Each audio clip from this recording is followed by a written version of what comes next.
Hey guys, welcome back to the channel. As suspected with this 917, I did strip the gears simply because I didn't make the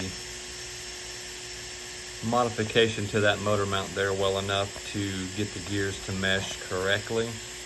So at 76 miles an hour or whatever it got to, under braking, it stripped that gear. So as you can see, it's not engaging.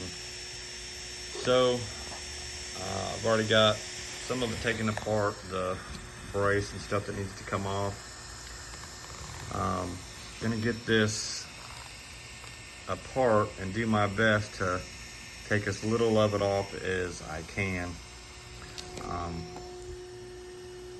And I was wrong, there's 11 screws here to take off. There's 5 on each side, 1 in the middle, and then your 3 motor mount screws. So I'm gonna get to that and I'll get back to you. Okay guys, I got the 11 bolts out there. I was unable to get the motor mount bolts out because even though I have quality tools, for whatever reason, those stripped out. So I'm gonna attempt to do this with the motor mount still in the car.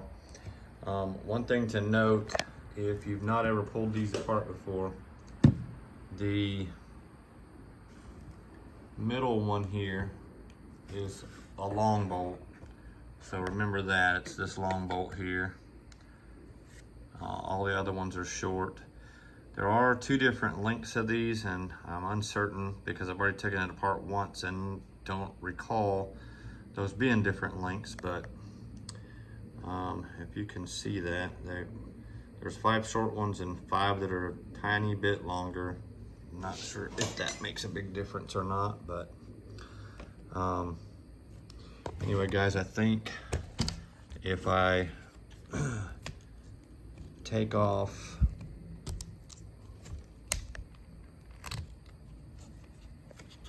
the grub screw that holds that drive shaft on, I might be able to pull the motor through that.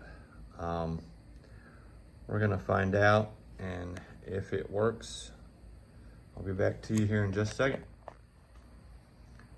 Well guys, as you can see, again, I'm real sorry about the lighting. I'm trying to work on that, but as you can see, that did work. I just took a small screwdriver and kind of coaxed that cup off of there as I was pulling on this rear assembly, and it popped right out of there.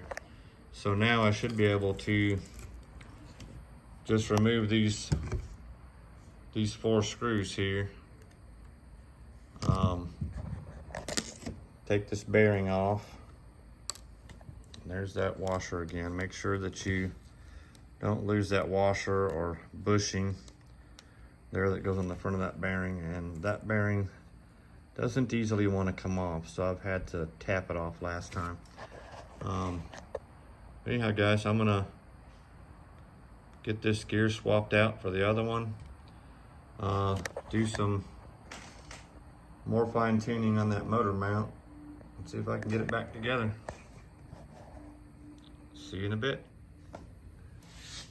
So, and just like that, guys, the gear's changed. I've got the gear that came with that car in there because that car is not going to get the stock type gearing. So I'm gonna give this small gear one more shot. One of the things I did not have to do this time was take the small little grub screw out there and take that whole assembly off.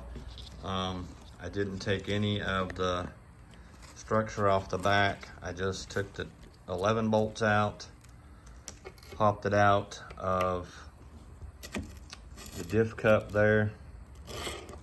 So next thing for me to do is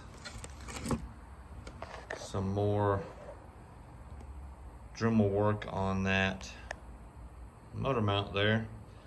I'm gonna have to do it while it's in the car, it looks like, because I stripped those bolts out. So let me get to that and I will get back to you. Okay, so I'm back from doing some more drilling on this motor mount. One of the things I noticed, because I wasn't able to get it completely flat where that little groove is there, the bolt that comes on it, or the fits inside there. I've opted to put a larger washer and a little bit longer bolt and get on the outside, and it seems to be holding the motor a lot better that way. Before, when I was tightening it up, as I tightened it, it pushed the motor away from the gear. So if you're attempting this with basic tools, kind of like I am, I'm unable to get that quite flat. So when I try to tighten the screw, it walks itself away. So with those washers on the outside, looks like it's going to keep the motor where it needs to be. Okay guys, so I got it put back together. I just got the 4 screws that hold in those for now to kind of make it solid. I'm going to put the pinion on there and then see if I can loosen the motor a little bit more through here with some longer tools, and then get that mesh right.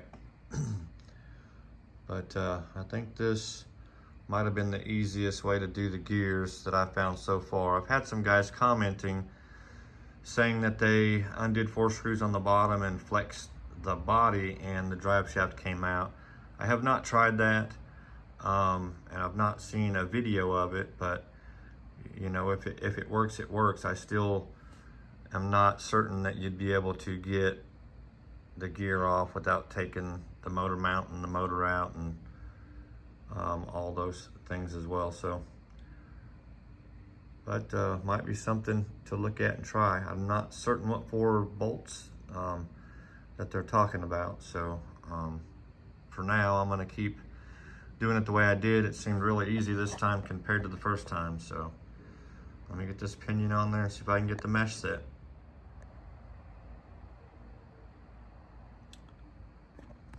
So guys, sorry I had you upside down there. I don't know if you can see that, but the modifications I think I did gives me plenty of room. That gear actually overlaps now. So I'm gonna back that motor off, see if I can get the gear mesh set right. And I think this thing will be ready to roll. All right guys, and there she is all back together. As you can see,